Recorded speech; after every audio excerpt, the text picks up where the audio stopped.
Hello बच्चों, स्वागत है आपका अपने प्यारे से छोटे से चैनल नीट जे मास्टर क्लास में। मेरा नाम जयवीर सिंह शेखावत है और मैं यहाँ पे वर्क एनर्जी पावर का फोर्थ लेक्चर हम रिकॉर्ड कर रहे हैं।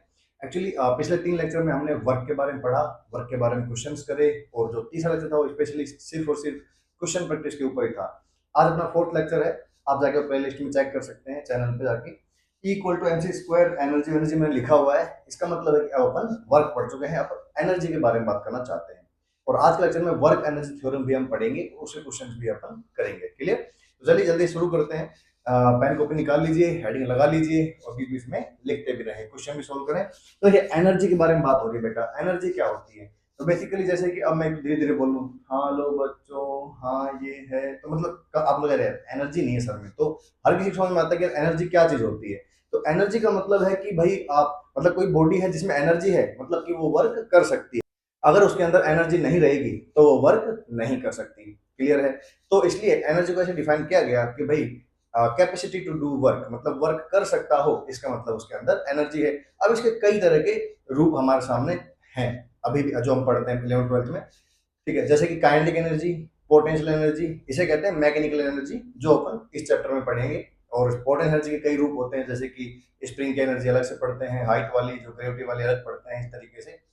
इसके अलावा जो है और भी बहुत तरह की एनर्जी होती है, जैसे कि थर्मल एनर्जी, इलेक्ट्रिकल एनर्जी, ठीक है, साउंड की एनर्जी, न्यूक्लियर एनर्जी, अकोस्टिक वाली, साउंड को अकोस्टिक वाली एनर्जी बोलते हैं। और भी डिफरेंट डिफरेंट कई तरह की एनर्जी होती है। ठीक, हमें इस वक्त इस चैप्टर में केवल और केवल मैकेनिकल एनर्जी के बारे में पढ़ना है, मतलब कि काइनेटिक और पोटेंशियल। बाकी चीजें अपन अदर चैप्टर में पढ़ते रहते हैं। क्लियर है? तो यहाँ पर जो दो एनर्जी अपने पास आने वाली हैं, काइनेटिक एनर्जी और पोटेंशियल एनर्जी, उन्हें बोलते हैं मैकेनिकल एनर्जी। क्लियर? तो अपन यहाँ पे शुरू करते हैं कि भाई एनर्जी जो है वो क्या चीज है, उसकी यूनिट क्या है। तो यूनिट जो है आप समझ सकते हैं कि जूल हो सकती है। ठीक, एक जूल में ये ऐसा यूनिट है 10⁷ अर्ग होते हैं, ये भी अपने को याद रखना है। एक इलेक्ट्रॉन वोल्ट यूनिट भी हो सकती है इसकी, जो 1.6 10⁻⁻19 जूल के बराबर होता है। ये 1 किलोवाट ओवर भी हो सकता है, जिसे अपन 36 × 10⁵ जूल कहते हैं। इसके अलावा एक जो कैलोरी है वो 4.2 जूल के बराबर होती है। अब ये थर्मोडायनेमिक्स में काम आएगा, ये अपने जैसे करंट इलेक्ट्रिसिटी चैप्टर में काम आते हैं, ये जैसे मॉडर्न वगैरह हो गया उधर जो है परमाणु लेवल पर बात होती है उनमें काम आता है। तो इस चैप्टर में अपन जब बात करेंगे ज्यादातर ऐसा यूनिट जूल के ऊपर ही बात करते हैं। क्लियर है? तो ये अपनी एक तो बात हो गई। इसके अलावा इसका जो क्वांटिटी कैसी है, तो ये एक स्केलर क्वांटिटी है, इसका कोई डायरेक्शन वायरेक्शन नहीं होता। भाई आप कहोगे भाई इस बॉडी के अंदर इतनी जूल एनर्जी है, तो उसका ये नहीं कि किस डायरेक्शन में है, बस एनर्जी है, बात खत्म। तो ये है स्केलर क्वांटिटी है। ठीक, डायमेंशन क्या होंगी, तो देखिए वर्क और एनर्जी एक ही बात होती है, तो वर्क और एनर्जी का एक ही डायमेंशन होता है, क्या होता है, m1l2t-2। तो ये हो गया आपका वर्क और एनर्जी, एक ही डायमेंशन होता है m1l2t-2। ये बात हमने करी। तो ये था छोटा मोटा इसका रूपरेखा कि भाई क्या बात है। E = mc² बेटा 12th में थोड़ा बहुत कहीं आता है। एनर्जी जो है मास और एनर्जी आपस में कन्वर्टेबल होते हैं, इस बारे में बताता है। आइंस्टीन ने इक्वेशन दी थी E = mc²। वहां पर m वो है जो बेसिकली m वहां पर पूरा m नहीं होता, वो डेल्टा m है, जितना मास जो है जो इधर से उधर उसमें चेंज हुआ एक रिएक्शन में, और साथ में c², तो इतनी एनर्जी वहां पर अपने को मिलती है। तो ये सब 12th में आएगा। क्लियर? अभी अपन सिर्फ और सिर्फ मैकेनिकल एनर्जी के बारे में बात करना चाहते हैं। और मैकेनिकल एनर्जी जो है, यहां पर मैं अगर बात करूं तो दो तरह की होती है, kinetic energy and potential energy. और उसमें भी आज मैं सिर्फ काइनेटिक एनर्जी के बारे में बात करना चाहता हूं, भविष्य में अगले 2-3 लेक्चर में अपन पोटेंशियल एनर्जी के बारे में बात करेंगे। तो काइनेटिक एनर्जी क्या होती है, इसके बारे में ही बात आज अपने को करना है। लो लाइट चली गई, कोई नहीं, कंटिन्यू दिख रहा है ना? ठीक है, तो काइनेटिक एनर्जी के बारे में बात करेंगे। तो काइनेटिक एनर्जी क्या होती है? ठीक, तो इसको बोलते हैं कि भाई किसी बॉडी के अंदर कुछ मोशन है, मतलब कि कुछ उसके अंदर कोई बॉडी चल रही है, उसके अंदर गति है, उसके अंदर स्पीड है, मास है, तो उसके अंदर मतलब काइनेटिक एनर्जी है और उसकी वजह से वो कोई वर्क कर सकती है, तो उस चीज को कहते हैं काइनेटिक एनर्जी। और ये क्या है, पोटेंशियल एनर्जी, मतलब बॉडी की स्थिति की वजह से, इसे हिंदी में स्थितिज ऊर्जा कहते हैं, इसे गतिज ऊर्जा कहते हैं। तो गति की वजह से जो ऊर्जा होती है उसे गतिज ऊर्जा, एनर्जी को ऊर्जा कहते हैं। और पोटेंशियल एनर्जी को क्या बोलते हैं, स्थितिज ऊर्जा, क्योंकि स्थिति की वजह से होती है, मतलब कि जगह की वजह से। जैसे कोई बॉडी यहाँ पर है, तो मान लो यहाँ पर 0 मान रखी है अपन ने पोटेंशियल एनर्जी, तो किसी h हाइट पर क्या हो जाएगी, mgh, ये सब अपन बाद में पढ़ेंगे। तो देखिए ये पोजीशन की वजह से है, जब इसे छोड़ोगे तो नीचे आके ये आराम से गिरेगा और कोई आपके लिए वर्क कर सकता है। तो पोटेंशियल एनर्जी, पोजीशन की वजह से जो एनर्जी होती है उसे क्या बोलते हैं, पोटेंशियल एनर्जी। और वेलोसिटी की वजह से, गति की वजह से जो एनर्जी होती है उसे बोलते हैं गतिज ऊर्जा या फिर काइनेटिक एनर्जी। क्लियर। अब इसकी डेफिनेशन दो और तरीके से अपन दे सकते हैं। पहला तो ये कि होती क्या है, जैसे कि मान लीजिए एक बॉडी है, एक बॉडी है, स्टार्टिंग फ्रॉम रेस्ट हुआ, आपने उस बॉडी पे कोई वर्क करा, ऑफ कोर्स वर्क करोगे, जैसे वर्क कैसे करा आप समझिए बात को। मान लो बॉडी रेस्ट में थी, तो अगर बॉडी थोड़ी देर बाद किसी डी दूरी पे चलने के बाद लेट्स सपोज उसकी स्पीड वी हो गई, तो जादू से तो हुई नहीं होगी। कैसे हुई होगी, आपने कोई ना कोई फोर्स लगाया होगा, आपने कोई ना कोई फोर्स लगाया होगा। जब आपने कोई फोर्स लगाया होगा तो डिस्प्लेसमेंट डी हुआ है। तो जब फोर्स लगाया होगा तो पहले काइनेमेटिक्स की तरफ से सोचिए, फोर्स लगाया होगा तो फोर्स डिवाइड बाय मास क्या बना होगा, एक्सीलरेशन। एक्सीलरेशन से v equal to u plus a t, या तो ऐसे कर लो, अगर दूरी दे रखी है तो v square u square 2ax, x की जगह d। तो u जीरो है तो v आपको पता चल गया। क्लियर। इसका मतलब आपने फोर्स लगाया, उससे एक्सीलरेशन आया, एक्सीलरेशन आने से आपकी स्पीड बढ़ी। ऐसा आप काइनेमेटिक्स तरफ से सोच सकते हो। लेकिन अब इस चैप्टर के हिसाब से सोचो एक बार, देखिए आपने फोर्स लगाया तो उससे डिस्प्लेसमेंट भी हुआ साथ में, तो क्या हो गया, वर्क हो गया। तो बेसिकली आपने क्या कर दिया, वर्क कर दिया। अगर आपने वर्क कर दिया है तो वही वर्क की वजह से कहीं ना कहीं उसके अंदर वेलोसिटी आई है। ठीक है। और आगे जाके अपन बताएंगे कि भाई पॉजिटिव वर्क जो होता है वो स्पीड को बढ़ाता है, नेगेटिव वर्क स्पीड को घटाता है, और जीरो वर्क स्पीड में कोई चेंज नहीं लाता। जैसे कि यूनिफॉर्म सर्कुलर मोशन में जीरो वर्क होता है तो स्पीड वही रहती है, यूसीएम। क्लियर। तो इस बारे में और डिटेल चर्चा करते रहेंगे अपन। फिलहाल मैं कह रहा हूँ कि वर्क हुआ इसलिए ये इसकी वेलोसिटी बढ़ी है। अब क्लियर। अब इसकी डेफिनेशन सुने। डेफिनेशन ये है कि किसी बॉडी में यहां पर जो वेलोसिटी आ गई है, स्टार्टिंग फ्रॉम रेस्ट था, कोई वेलोसिटी आपने कर दी है ना, मास उसका m है, तो उसके पास जो जो एनर्जी आई है उसे काइनेटिक एनर्जी कहते हैं, और वो होती है इस वर्क के बराबर। कि भाई साहब मान लीजिए आपने एक बॉडी रेस्ट में थी, उस पर आपने वर्क किया, लेट्स सपोज वर्क आपने 100 जूल का किया, 100 जूल का वर्क किया, तो वो इसके अंदर क्या बन के स्टोर हो गया, काइनेटिक एनर्जी। मतलब कि जो बॉडी इस वक्त चल रही है उसके अंदर आपने जो भी वर्क किया है वो उसके अंदर एनर्जी बन के स्टोर हो गया है, और अब जो उसके अंदर जो अभी एनर्जी है वो आपने वर्क के थ्रू दी थी, तो वही एनर्जी उसकी काइनेटिक एनर्जी कहलाती है। ऐसा डेफिनेशन है पहला। इसके दो डेफिनेशन है, ये पहला हो गया। दूसरा एक और डेफिनेशन है, एक और डेफिनेशन है कि लेट्स सपोज अब ये जो चल रही है v स्पीड से, तो इसमें तो फोर्स मैंने आगे लगाया तो स्पीड से चली। दूसरी डेफिनेशन है कि लेट्स सपोज बॉडी स्पीड से चल रही है। क्लियर। और फाइनली हमें उसे रोकना है, उसकी फाइनल वेलोसिटी क्या कर देनी है, जीरो। तो अब ऑफ कोर्स आपको समझ में आ रहा होगा कि अब फोर्स मैं पीछे की तरफ लगाऊंगा, या आप कह लीजिए फ्रिक्शन फोर्स कह लीजिए, या मैंने लगाया कह लीजिए, तो पीछे की तरफ जो फोर्स लगाया ये अपोजिट डायरेक्शन में होगा। उससे आप समझ सकते हैं कि डिस्प्लेसमेंट और इसमें एंगल कितना हो जाएगा, 180, और 180 डिग्री एंगल हो गया। इसका मतलब उसका वर्क डन क्या है, नेगेटिव। तो नेगेटिव वर्क जब होता है तो उसकी स्पीड क्या होती है, कम होती है, मैं भी बता रहा था आपको। और पॉजिटिव वर्क होता है तो स्पीड क्या होती है, बढ़ती है। तो ये नेगेटिव वर्क होगा तो कहीं ना कहीं इसको धीरे धीरे स्पीड को जीरो कर देगा। ठीक है। अब काइनेमेटिक्स के हिसाब से सोचो तो फोर्स उस तरफ, वेलोसिटी थी इस तरफ शुरुआत में, तो इसमें एक्सेलरेशन नहीं, क्या आया, रिटार्डेशन, है ना, आपका त्वरण नहीं आया, इसमें क्या आया, मंदन आया। उससे क्या हुआ कि धीरे धीरे धीरे धीरे आके ये रुक गया। तो ये तो हो गया काइनेमेटिक्स की तरफ से। इस चैप्टर की तरफ से सोचे, अच्छा फोर्स जो है इधर लगा, डिस्प्लेसमेंट इधर हुआ, नेगेटिव वर्क हुआ, नेगेटिव वर्क हुआ, तो भाई साहब जो वर्क हमने किया, अब इस चैप्टर के अकॉर्डिंग फिर से बताऊं, जो हमने नेगेटिव वर्क किया वही इसके अंदर कहीं ना कहीं उस वक्त काइनेटिक एनर्जी थी। मैं फिर से बोलूंगा दोनों बातों को, इसके अंदर पहले उतनी काइनेटिक एनर्जी थी जितना हमें नेगेटिव वर्क करना पड़ा। जैसे कि मान लीजिए ये बॉडी 200, इसके पास 200 जूल काइनेटिक एनर्जी थी, तो मैंने इस पे माइनस का 200 वर्क जूल करा होगा, तभी जाकर ये रेस्ट में आई होगी। फिर ऊपर बोलता हूँ ये बात, अगर कोई बॉडी रेस्ट में थी और अब उसके अंदर 100 जूल की काइनेटिक एनर्जी है, तो वो 100 जूल का वर्क डन मैंने किया होगा, work done bye extra agent, मतलब जो मैंने करा उसके अंदर, क्योंकि वो जीरो था, उसकी एनर्जी क्या थी, जीरो, अभी कितनी होगी, 100।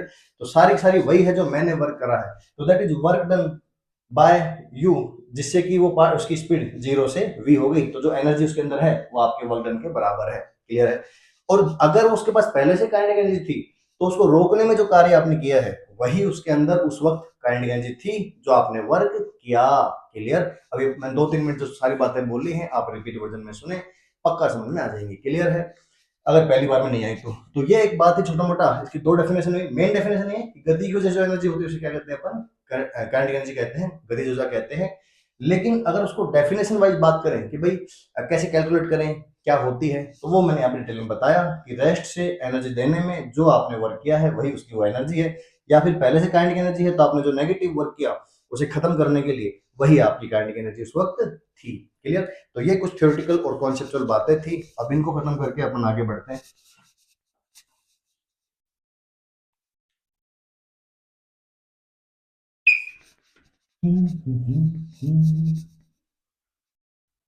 हाय राम।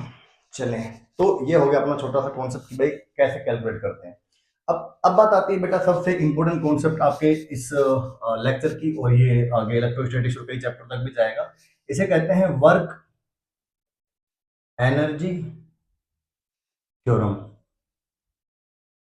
और ये काफी इंपॉर्टेंट है, बल्कि मैं तो कह रहा हूँ जैसे काइनेमेटिक्स के भी कुछ कुछ क्वेश्चंस में ये लग जाता है। जैसे कि एक चक्कू ऊपर से गिर रहा है, जमीन में इतना धस गया, तो बताओ क्या होगा, है ना, उसका डिस्प्लेसमेंट क्या होगा, या वर्क क्या होगा, या रिटार्डेशन क्या था, या हाइट क्या चला, वगैरह वगैरह।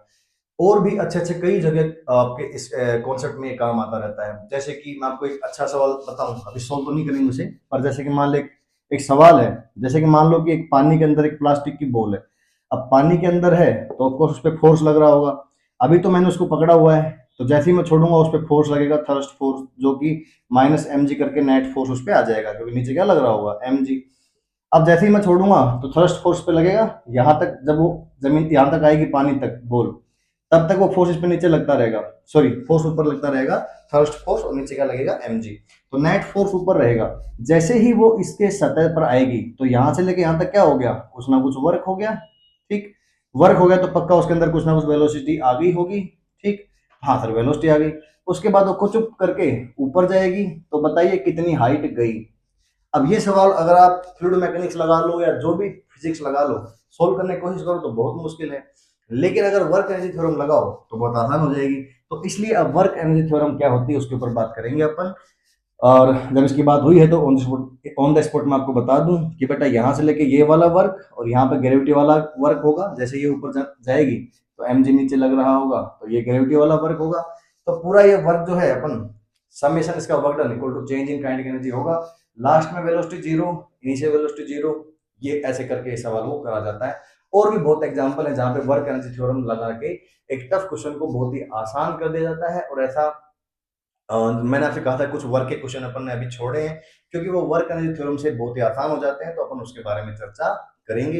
ये लेक्चर, ये जो कॉन्सेप्ट है 2-3 लेक्चर तक चलेगा, वर्क एनर्जी थ्योरम। उसके बाद अपन पोटेंशियल एनर्जी पढ़ेंगे, क्योंकि जेईई मेन से क्वेश्चन भी अभी बाकी हैं, अपन ने वर्क के नहीं करे थे, तो work plus work energy theorem energy के साथ वो क्वेश्चन भी करेंगे। तो चलिए देखते हैं, बढ़ते हैं आगे। वर्क एनर्जी थ्योरम क्या होता है? तो वर्क एनर्जी थ्योरम क्या होता है, देखिए बेसिकली मोटा मोटा तो ये कहता है कि भाई जो भी किसी बॉडी पे मान लो कि कई तरह के फोर्स लग रहे हैं, तो summation of all the work done, summation by all the forces कह लीजिए, या तो का जो सम होगा वो क्या होगा, चेंज इन काइनेटिक एनर्जी के बराबर होता है। इसमें internal, external, conservative, non conservative सभी की बात आ रही है।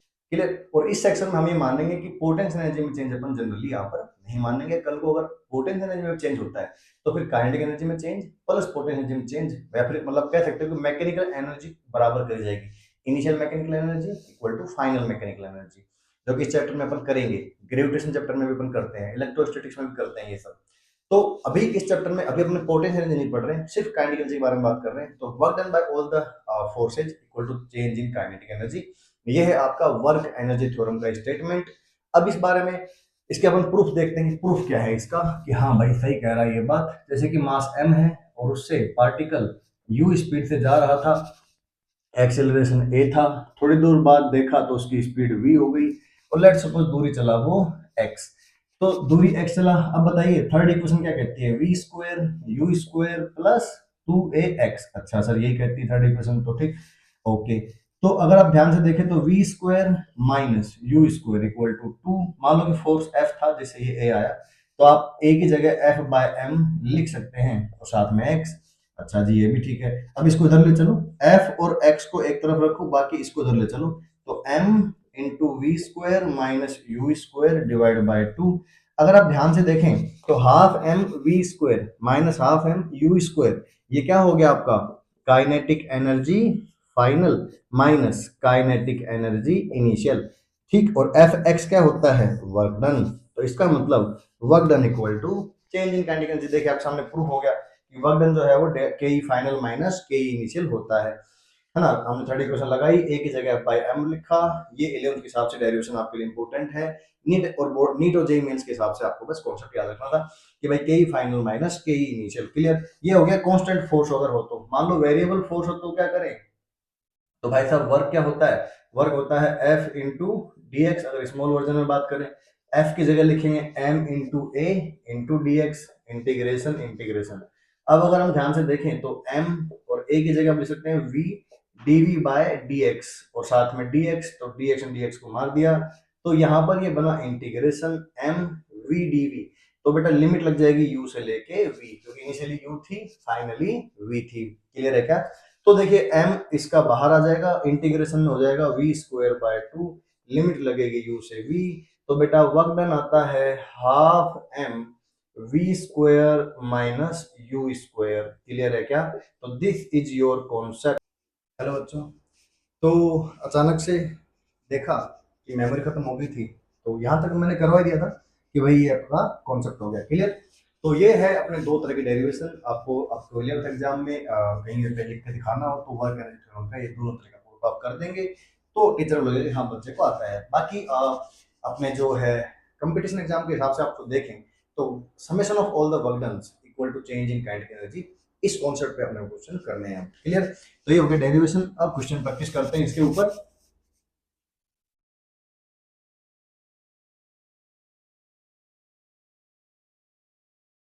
तो पेन कॉपी निकाल लीजिए, मेरे साथ साथ ही आपको सोल्व करना है। देखिए मान लीजिए कि एक बॉडी है जिसका मास 6 kg है, और उसकी इनिशियल जो स्पीड है वो है 3 i k plus 4 j k, और फाइनल जो उसकी वेलोसिटी है वो है 6 i k minus 8 j k। तो आपको बताना है कि मैंने इस पे कितना वर्क किया। Find work done on this body, कोशिश कीजिए। Find work done on this body.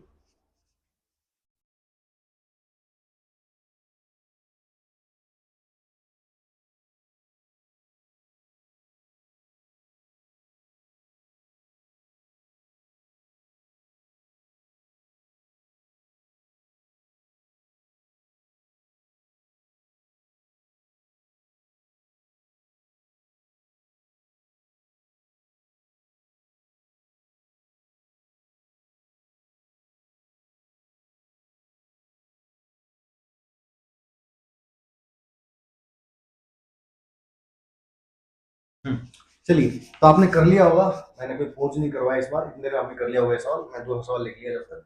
देखिए, तो work done equal to change in kinetic energy. तो यहाँ पर आप समझ सकते हैं कि half m v square minus u square. तो मास की वैल्यू है 6 बटा में 2, वी 6 और 8 का रिजल्टेंट बेटा कितना होता है, 6 स्क्वायर प्लस 8 स्क्वायर कितना होता है 10। तो 10 का स्क्वायर माइनस 3 और 4 का रिजल्टेंट कितना होता है 5। तो 5 का स्क्वायर, तो आपके सामने 6 तिया, ये 3 2 तिया 6, और ये 100 माइनस 25 75। तो बेटा आंसर आता है 3 पंजू 15 और 3 सातों 21 और 1 22।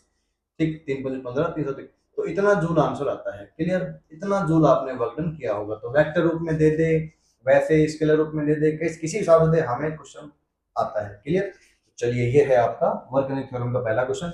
दूसरा सवाल है, एक मास 4 kg है, मास की वैल्यू 4 kg है, 20 मीटर हाइट से छोड़ दिया, नीचे पहुंचने पर स्पीड कितनी है 10 मीटर पर सेकंड। आप खुद सोचिए, नीचे पहुंचने पर स्पीड 10 मीटर पर सेकंड कैसे हो सकती है भाई। आपने काइनेमेटिक्स में पढ़ा होगा कि v equal to under root 2gh। तो अगर आप इसको 20 मीटर से छोड़ेंगे तो 2gh, तो आंसर इसका 20 मीटर पर सेकंड होना चाहिए। पर मैंने आपसे बोला है कि वेलोसिटी कितने नीचे पहुंचने पर 10 मीटर पर सेकंड। इसका मतलब ये कि कुछ ना कुछ लॉस वहां पर हुआ है, और वही मैं आपसे पूछना चाहता हूँ कि भाई साहब यहाँ पर एयर रेजिस्टेंस है, एयर रेजिस्टेंस है, एयर की वजह से कुछ ना कुछ फ्रिक्शन है, एयर फ्रिक्शन कह लीजिए जो भी है। तो वर्क डन बाय एयर आपसे पूछा है। Clear, work done by gravity तो आपको पता ही है, नीचे की तरफ mg फोर्स लगेगा, तो यहाँ पर वर्क डन होगा। तो आपको वर्क डन बाय एयर बताना है, जब तक मैं उसको मिटाऊं इतनी देर में आप करें, अदरवाइज मैं बताता हूँ। अदरवाइज आप पॉज कभी करें।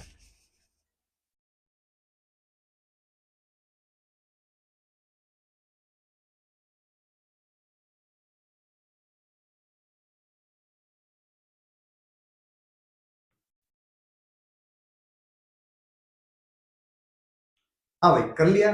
चलिए, अगर अभी भी नहीं हुआ तो पॉज करके करें आप, मैं कर देता हूँ इसको सोल्यूशन। देखिए क्या हो रहा है बेटा। Work done by summation of all types of work done equal to change in kinetic energy. ये अपना अब कॉन्सेप्ट है, इसके ऊपर अपन काफी ज्यादा काम करने वाले हैं। क्लियर। तो देखिए बेटा, जब यहां से एक बॉडी चली तो उसके नीचे एक नीचे mg फोर्स लग रहा था। क्लियर। इसके अलावा एक एयर का फ्रिक्शन फोर्स ऊपर लग रहा था। मैं आपको बता दूं कि जब भी अपन जिस भी डायरेक्शन में चलते हैं, मान लो अपन ऐसे जा रहे हैं तो हवा पीछे की तरफ फोर्स लगाएगी। अगर मैं इधर जा रहा हूं तो हवा पीछे की तरफ फोर्स लगाएगी। क्लियर। तो हवा जो होता है जिधर हम चलते हैं उसके अपोजिट डायरेक्शन में फोर्स लगाती है। तो जो एयर का रेजिस्टेंस है वो ऊपर लगा इस बॉडी पर, तो work done by gravity plus work done by air, इसका सम मिला के किसके बराबर हुआ? चेंज इन काइनेटिक एनर्जी के बराबर होने वाला है। क्या यहाँ पे कोई और फोर्स है? अगर कोई और फोर्स हो तो उसका वर्क भी आप लिख लो। यहाँ पर मेरे हिसाब से कोई और फोर्स फिलहाल तो नहीं है, सिर्फ ग्रेविटी नीचे और एयर का रेजिस्टेंस ऊपर था। क्लियर। ऐसी बात थी। तो वर्क डन बाय ग्रेविटी कितना होगा? देखिए, नीचे mg फोर्स लग रहा है और डिस्प्लेसमेंट भी नीचे है तो mgh लगेगा, plus work done by air. अब देखिए वही बात है, अगर आपको पता भी है यहाँ पर कि work done by air resistance negative होने वाला है, ये बात हमें पता है सबको, तभी तो वो कम हुआ वेलोसिटी, फिर भी आपको वहां पे साइन अपनी मर्जी से पुट नहीं करना है, वो अपने आप नेगेटिव आ जाएगा। तो जो निकालना हो उसका साइन आप पुट नहीं करना है यहाँ पे। क्लियर। अपनी मर्जी से कुछ भी दिमाग नहीं लगाना, आप ऐसे ही रखें। तो वर्क डन बाय एयर आपको पता नहीं है, और चेंज इन काइनेटिक एनर्जी में आप हाफ एम फाइनल वेलोसिटी का स्क्वायर माइनस इनिशियल वेलोसिटी का स्क्वायर करोगे। अब देखिए, मुझे जो पता है मैं रख देता हूँ। m पता है 4 है, g पता है और h पता है, तो मैंने mgh रख दिया। वर्क डन बाय एयर मुझे पता नहीं, वही जो निकालना है। m है 4 बटा 2, वेलोसिटी फाइनल मैंने दे रखी है आपको 10 मीटर पर सेकंड, और माइनस इनिशियल स्पीड मैंने दे रखी है आपको 0। हो सकता है यहाँ पर कोई इनिशियल स्पीड भी होती कि भाई मैंने 5 मीटर पर सेकंड से फेंका, ऐसा हो भी सकता था। तो यहाँ पर तो ऐसा कुछ नहीं है, इनिशियल स्पीड क्या है? 0। क्लियर। तो ये हो गया, तो ये हो गया 2 आपका, और ये 100, तो 200 तो ये बन गया। ऊपर से आप देखें तो 20 चौक 2 चौक 8, ठीक, तो माइनस 8 इधर आके वो क्या हो जाएगा? माइनस का 800। 20 2 चौक 8 800, तो इधर आके क्या हो जाएगा? माइनस 800। तो वर्क डन बाय एयर आपके सामने आता है 200 माइनस 800, मतलब कि माइनस का 600 जूल आपने क्या करा है बेटा? Work done by air resistance हुआ है माइनस का 600 जूल। ओके, तो it's again very good question. तो वर्क एनर्जी थ्योरम में सबसे बेस्ट वैरायटी इसी की होती है। ठीक है। तो अब इसके बाद अगर आगे बढ़े तो देखिए और भी अपने पास कई तरह के क्वेश्चंस हैं, आप बिल्कुल निश्चिंत रहिए। क्वेश्चंस की वैरायटी कभी अपने पास कम नहीं होती है, ज्यादा ज्यादा होती है।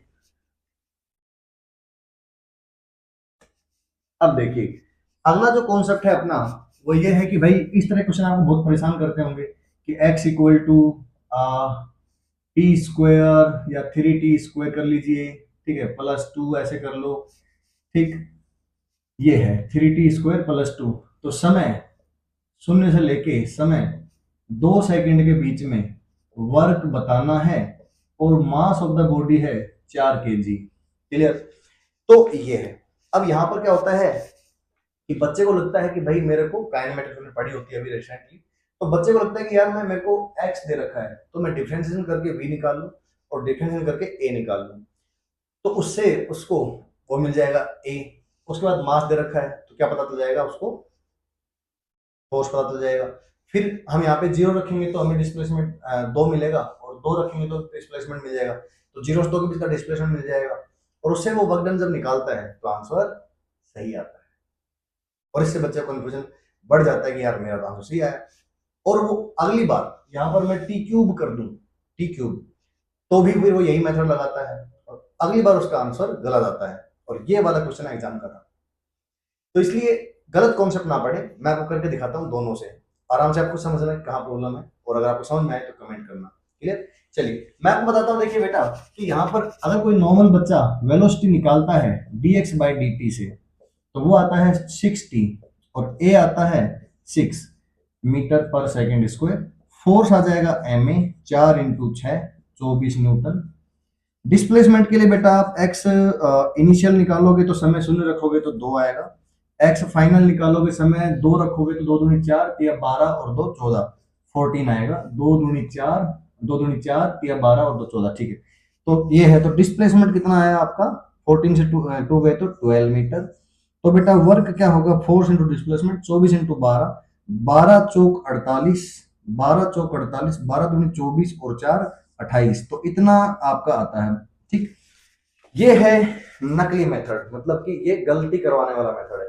अब देखिए असली मेथड, ये है नकली और ये है आपके सामने बेटा असली। अब असली में देखिए क्या हो रहा है, आप यहां से वेलोसिटी निकालिए जो कि आएगी 60, फिर आप इसमें समय 0 रखोगे तो आपको v इनिशियल मिलेगा 0, फिर जब आप इसमें समय 2 रखेंगे तो आपको v फाइनल मिलेगा 6 दूनी 12 मीटर पर सेकंड। तो work done equal to change in kinetic energy आप लगाएंगे हाफ एम, एम की वैल्यू दे रखी है आपको 4, हाफ एम वी स्क्वायर, 12 का स्क्वायर 144 माइनस यू स्क्वायर। तो ये हुआ, तो वर्क डन क्या आया बेटा 2 दूनी 4 और ये आ गया इसका डबल मतलब 288। हाँ माय गॉड, दोनों आंसर सेम निकले। दोनों आंसर सेम निकले। ओके, तो आपको कौन सा मेथड चूज करना है, आपको असली मेथड चूज करना है। क्लियर, क्योंकि यही सवाल जब मैं क्यूबिक वाला उसमें पूछूंगा तो आपका गलत हो जाएगा फिर। क्लियर है, ठीक, तो आइए ऐसे करना है, देखो छोटा भी दिख रहा है और असली भी यही है सबसे। आपको चाहे इसमें चाहे कैसे भी क्वेश्चन आ जाए, अब आपके ये आपको सही तरीके सही मंजिल तक पहुंचाएगा, गलती नहीं करवाएगा। तो आइए फिर से एक सवाल बनाया जाए और फिर से देखा जाए कि नकली तरीका कैसे फ्लो हो जाता है। देखिए, लेट्स सपोज कि यहां पर आपका जो x है वो है t³/3, यही मान लो छोटा सा, और समय शून्य से लेके समय अगेन 2 सेकंड के बीच में लेट्स सपोज अपने को वर्क बताना है। तो बेटा आप क्या करोगे, पहले वेलोसिटी निकालोगे 3t², तो 3 से कट जाएगा तो t² ये आ जाएगा। एक्सलेशन निकालोगे तो 2t आ जाएगा। फिर आप इसमें फोर्स निकालोगे तो मास चलो 4 kg है, तो फोर्स निकालोगे तो क्या आ जाएगा 4 दूनी 8t। अब हो सकता है आप इसमें टी 2 रखो क्या रखो तो आपकी समस्या है, पर बेसिकली यहाँ पे फोर्स टाइम पे डिपेंडेंट आ गया है, पर बच्चा फिर भी कर रहा है तो जल्दबाजी में इसको टी को 2 रख देगा, 2 8 16 कर निकाल लेगा, और फिर डिस्प्लेसमेंट के लिए यहाँ पर 2 रखेगा, और जो भी करेगा वो टोटली कचरा है। ऐसा कुछ नहीं करना, गलत तरीके में जा रहे हो आप, ऐसा होता ही नहीं है। क्योंकि फोर्स क्या आ गया बेटा, वेरिएबल, फोर्स कोई कांस्टेंट नहीं आया है। समय शून्य पे फोर्स शून्य है, समय जब शून्य रखोगे तो फोर्स शून्य शून्य आएगा, समय जब 2 रखोगे तो 16 आएगा, 1 रखोगे तो 8 आएगा। It's dependent on time. जब फोर्स ही टाइम पे डिपेंडेंट है तो फिर एफ डॉट डीएक्स करते हो ना आपको, डीएक्स भी वेरिएबल और एफ भी वेरिएबल, तो कॉन्सेप्ट ही खराब है, ऐसा कभी ना करें। हमेशा वर्क एनर्जी थ्योरम लगाए ऐसे क्वेश्चन में। आइए सीधा असली मार्ग पे चलते हैं। देखिए वेलोसिटी क्या होगी, डिफरेंशियल करोगे तो t² आ जाएगा, फिर आप v इनिशियल के लिए इसमें समय शून्य रख दोगे, हो सकता है समय कुछ हो तो भी, फिलहाल तो यहाँ पर तो शून्य है, तो शून्य रखोगे तो शून्य आ जाएगा, v फाइनल क्या हो जाएगा 2 रखोगे तो 4 आ जाएगा। तो आपका जो वर्क डन होगा change in kinetic energy half m v square, 4 चौक 16 माइनस इनिशियल 0, तो वर्क डन आता है बेटा 2 8 16 32 जूल आता है। इसमें पता नहीं कहीं पहुंच जाते हैं। क्लियर है क्या? तो इस तरीके से वर्क एनर्जी थ्योरम के क्वेश्चन सोल्व होते हैं। और आगे बढ़ते हैं, देखिए अपने पास बहुत वैरायटी है इसमें।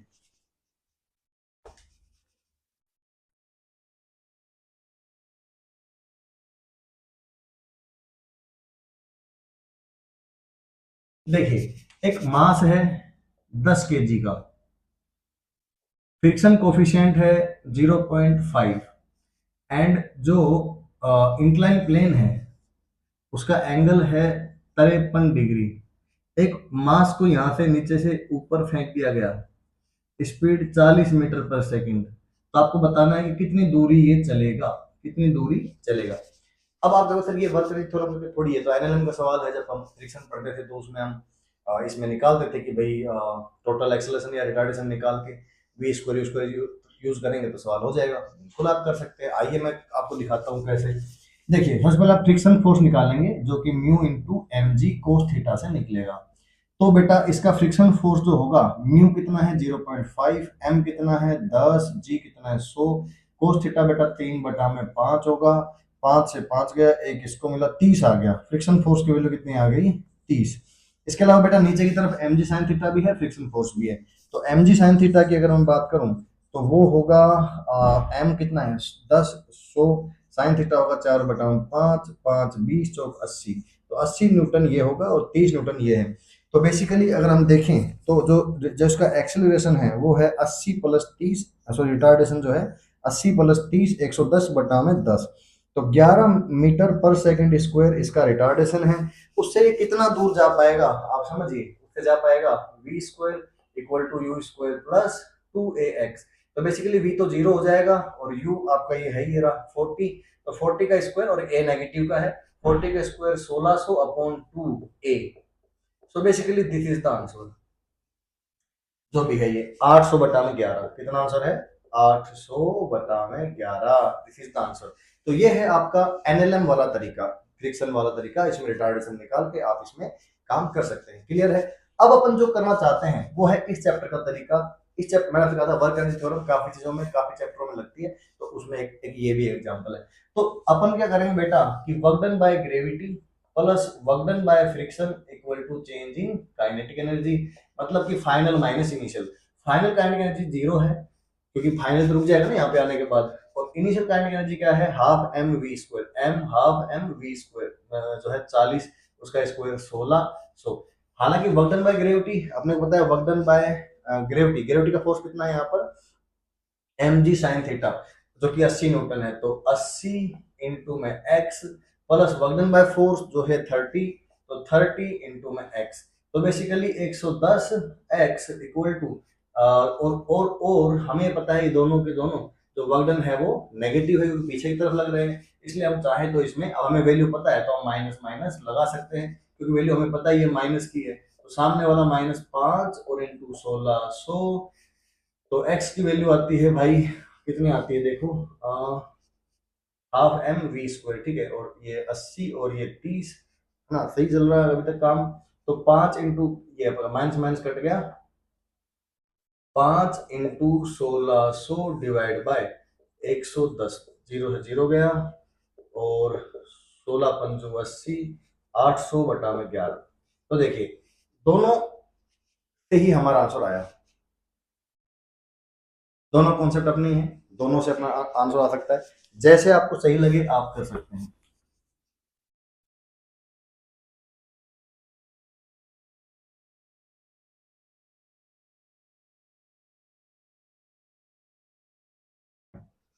क्लियर।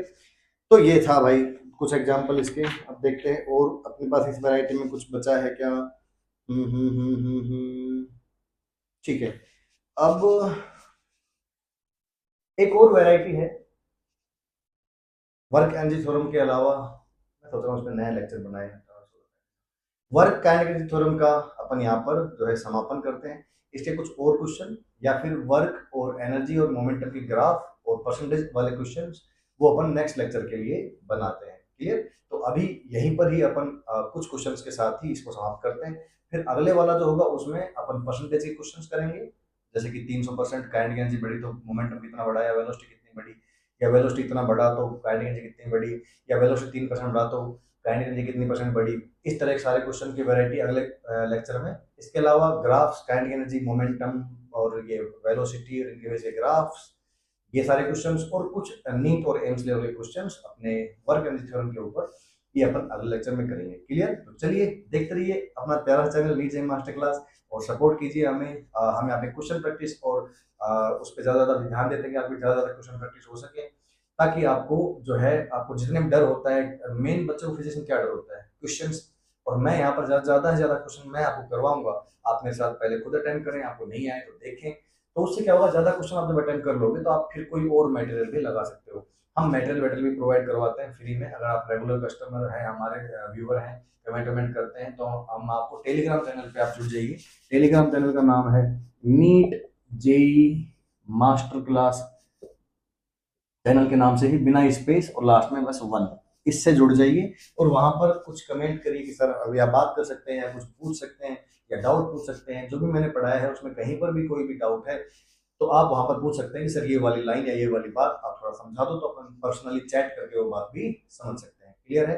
तो ये सब सुविधाएं हैं। इसके अलावा कुछ यूनिक टाइप का मटेरियल मेरे पास होता है जो क्वेश्चन आपने पहले कभी नहीं देखे होंगे, इस तरह के क्वेश्चन सेट भी मैं देता हूँ, पर उसके लिए आपको रेगुलर कमेंट्स करने होंगे वीडियोस पे और टेलीग्राम चैनल पे जुड़ना होगा। आपको टेलीग्राम पे ही वो क्वेश्चन प्रोवाइड करवा दूंगा। क्लियर है? ठीक है बच्चों, बाय बाय, देखते रहिए नीचे मास्टर क्लास।